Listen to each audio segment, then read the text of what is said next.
Quand nous regardons la justice de Dieu, cela nous amène à nous poser des questions, ce verset nous fait réfléchir. Pour ce qui est des injustes qui seront relevés, il est dit. Actes chapitre 24 et le verset 15 Et j'ai cette espérance en Dieu, espérance dont ces hommes attendent eux aussi la réalisation, qu'il va y avoir une résurrection tant des justes que des injustes.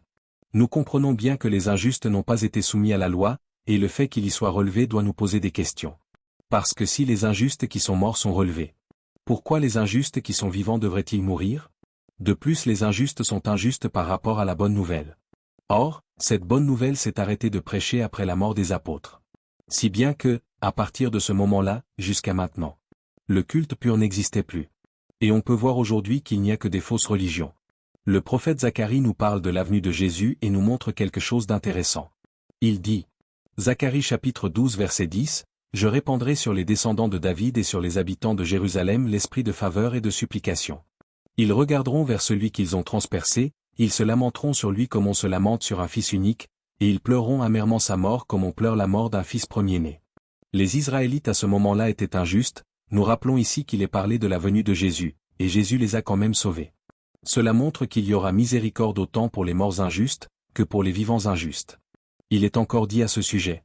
Matthieu chapitre 12 verset 31, « Voilà pourquoi je vous dis que toutes sortes de péchés et d'injures seront pardonnés aux hommes. » Cela veut-il dire que celui qui n'a tenu aucun compte des péchés sera ressuscité?